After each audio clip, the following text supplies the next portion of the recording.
A tragédia da Voie Paz trouxe, além da dor de 62 mortes, uma série de perguntas.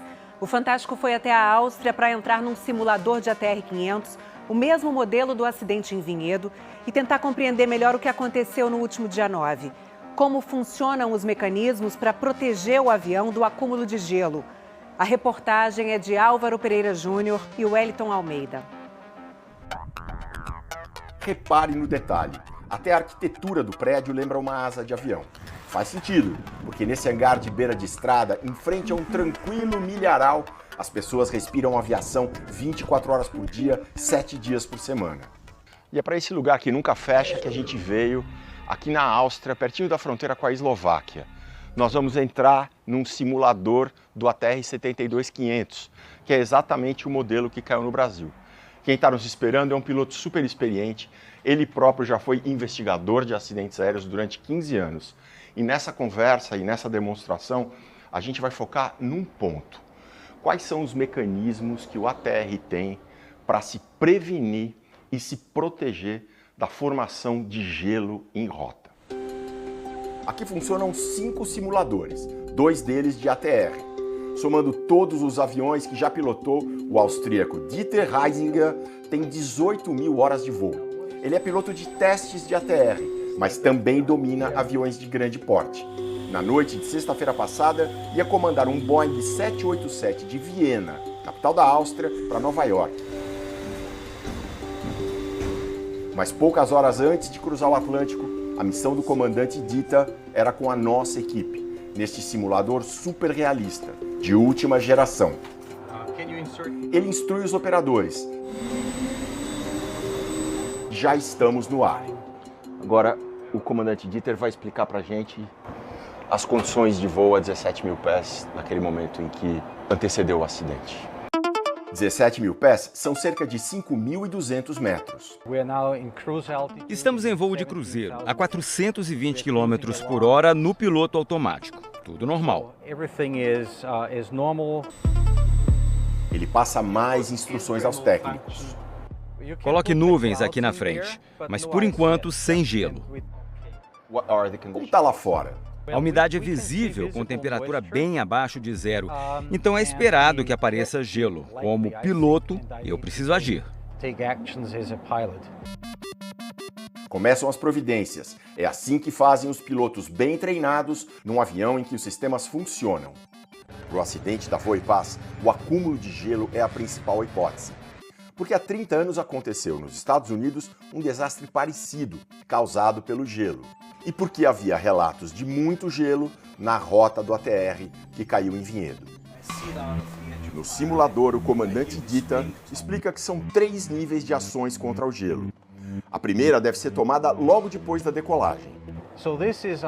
Aqui ficam os botões para ligar os aquecedores dos sensores externos de temperatura e de velocidade, por exemplo, dos tubos de pitot. Eles que indicam a velocidade do avião em relação ao ar, então não podem ser obstruídos por gelo. É um aquecimento elétrico que fica ligado direto. Tem no para-brisa também. Decolou, liga. Num segundo nível, se necessário, mais aquecimento elétrico é acionado. O sistema aquece as hélices, as janelas laterais da cabine de comando, as partes móveis, como o leme e o profundor, as pontas das asas. Essa luz azul me avisa que eu liguei o aquecimento elétrico. Esses sistemas existem porque na altitude em que um ATR voa, por volta de 6 mil metros, pode surgir água supercongelada, ou seja, gotas de água que já estão abaixo de zero, mas ainda se mantêm líquidas. Se um avião aparecer ali, perturbando o equilíbrio, a água supercongelada vira gelo. Esta animação mostra como isso pode acontecer rápido, justamente na borda frontal das asas, uma área crítica para manter o avião voando. Estamos dentro das nuvens, muito abaixo de zero, e o gelo está se acumulando. Acende um alerta de perigo, que pisca, faz barulho para chamar a atenção mesmo. E uma outra luz indica que o perigo é o acúmulo de gelo. Mas as luzes de alerta não são tudo. No ATR, da cabine de comando você consegue enxergar as pontas das asas e a borda frontal, então dá para ver se tem gelo acumulando. E também existe um pequeno sensor, uma espécie de mini asa, bem ao lado do comandante, mais ou menos na posição do retrovisor de um carro. É só olhar para a esquerda que o comandante vai saber se tem gelo acumulado nesse sensor. No nosso voo simulado, o gelo vai tomando conta, mesmo com todos os aquecedores elétricos já ligados. É hora de um terceiro nível de providências. Aqui, no painel, eu preciso acionar o sistema de degelo. São peças que inflam para expulsar o gelo das partes das asas, dos estabilizadores da cauda e do bocal de entrada de ar dos motores. Como piloto, quando o senhor acionaria esse nível 3? Turn on level 3. Quando eu tenho evidência de gelo, quando eu vejo o gelo se acumulando nas partes mais críticas do avião. E antes que eu comece a perder velocidade. O ATR tem um monitor de desempenho instalado depois que aconteceu um acidente nos Estados Unidos em 1994 por causa de gelo acumulado. O sistema te avisa quando a velocidade do avião está se degradando. O capitão agora está deixando o gelo acumular. Ele está fazendo intencionalmente. É claro que no avião real não se faria isso. Mas é que ele quer mostrar para a gente os avisos que vão surgindo do avião de que as coisas estão ficando mais complicadas. E, por fim, uma ordem para que a velocidade seja aumentada para reverter a situação. So you put the nose down. Então o senhor baixa o nariz do avião para voar numa altitude menor. Isso, mais para baixo o ar é mais quente e assim o gelo vai derretendo, sendo arrancado das partes mais sensíveis do avião. E assim eu consigo retomar o controle.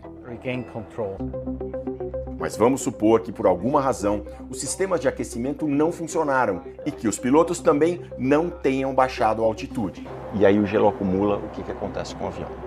As luzes de alerta acendem, os alarmes soam e o manche começa a tremer. É como se ele dissesse para os pilotos: olha, o gelo prejudicou a minha aerodinâmica, nenhum sistema me protegeu e eu estou entrando em stall, ou seja, estou perdendo sustentação, me ajuda. E se ainda assim o stall continuar, o manche vai para frente sozinho, por um comando da própria aeronave. Mesmo que eu tente segurar de propósito, ele se empurra para o avião seguir voando. Isso baixa o nariz do avião e faz com que ele ganhe velocidade. Assim, consegue sair do stall. Mas como todos nós sabemos, o ATR 72500, que fazia o voo 2283 da Voa e Paz, no dia 11 passado, não seguiu voando. Mesmo com todos esses recursos que, em tese, deveriam proteger o avião. A gente não sabe o que aconteceu lá em cima. Mas numa perda de controle, uma situação de stall combinada com um deslocamento lateral pode resultar num parafuso. O comandante provoca um parafuso. Nem parece um simulador. A sensação é muito realista.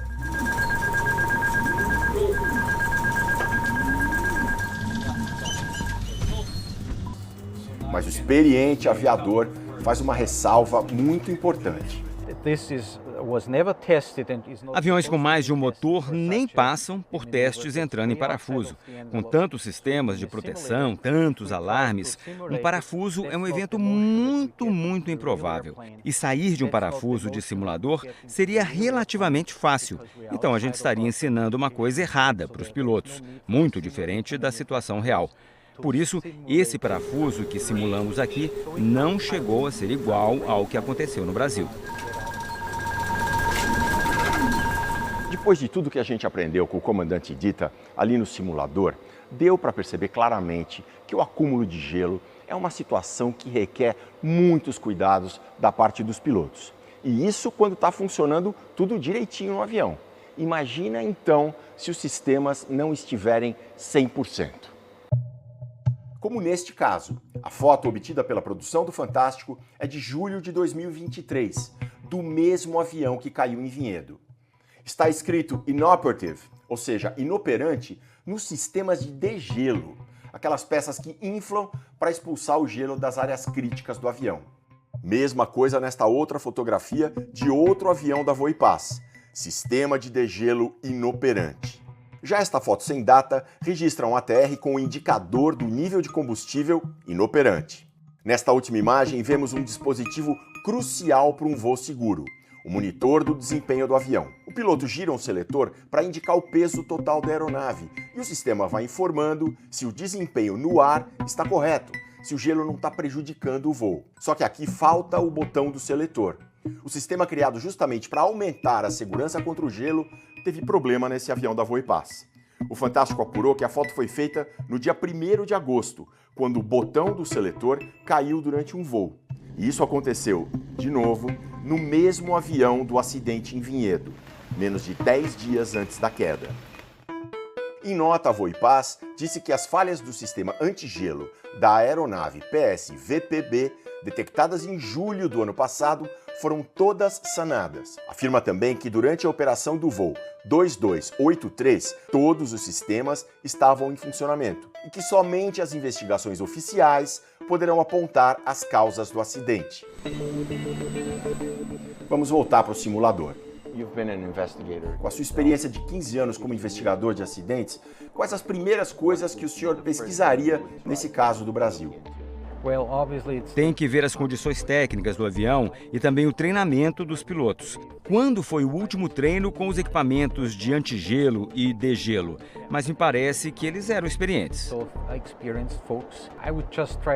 Eu tentaria montar o quebra-cabeça de por que o parafuso foi do jeito que foi. Estudar a distribuição dos passageiros e se houve algum deslocamento no compartimento de cargas. Eu nem acho que tenha acontecido isso, mas é preciso juntar tudo para entender a inclinação das asas durante o parafuso. No Brasil, a investigação avança. O relatório definitivo pode levar anos, mas o Centro de Investigação e Prevenção de Acidentes da Força Aérea Brasileira estima já para a primeira quinzena de setembro a divulgação de dados importantes que finalmente expliquem por que o ATR-72 da empresa Voipaz caiu em parafuso num condomínio em Vinhedo.